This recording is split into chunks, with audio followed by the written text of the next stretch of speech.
Your live interactive coverage with CBS 13 and Fox 23 will begin shortly.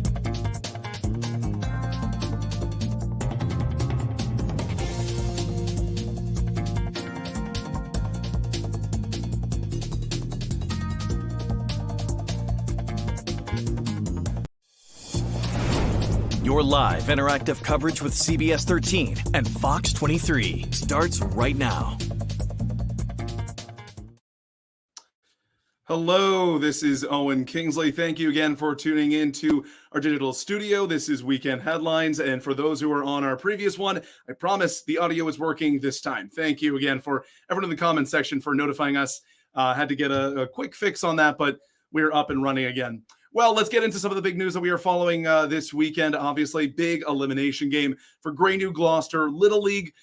They took on Media Pennsylvania this afternoon on ESPN. I'm sure many people had their eyes glued to the screen watching that one. Unfortunately, Maine does go down 5-3 in that, and they are now out of the Little League World Series. Well, as I'm sure many of you were, rooting for this team in its historic run. Not a lot of teams from this state get to go on to the Little League World Series, and we're going to take you now to Grey New Gloucester, where a lot of people were cheering on the hometown team. Once again, folks gathered at Birchwood Brewing this afternoon to cheer on Grey New Gloucester Little League in their battle against Pennsylvania.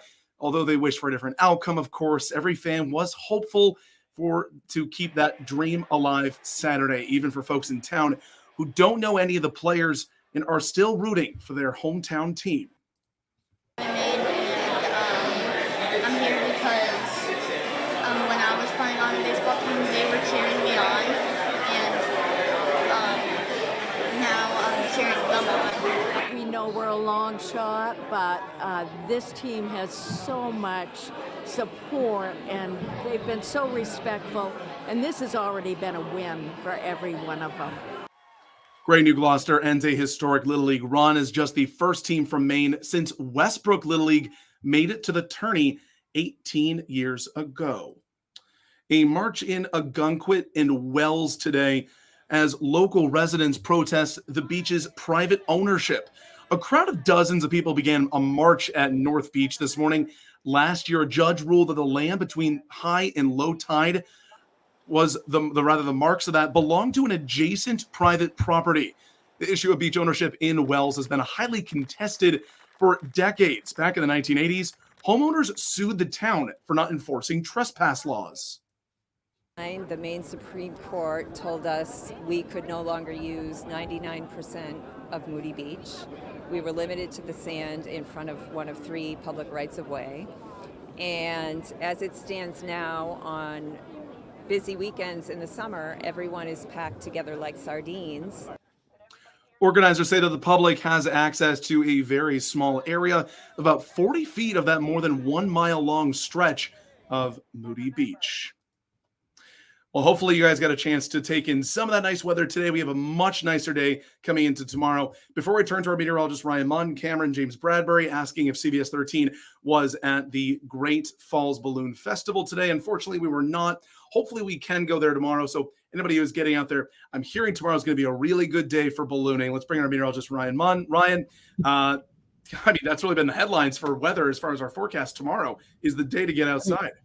Absolutely. Tomorrow's beautiful. Tomorrow is really, really a spectacular summer day. And yeah, Owen, we are getting into the middle and end of August, so it's coming. There's only so many more these days. Cooler temperatures. But just get out there and enjoy it if you can. Again, hey, sooner or later, this fall will come and we are going to see the cooler temperatures. But tonight, temperatures drop back to right around 60 degrees or so, not too bad. And as we head into the day tomorrow, we are going to see, again, a very, very nice day. Lots of sunshine, lower humidity, temperatures running in the upper 70s, lower 80s. And here is the beach forecast, and you can see it is going to be a nice one.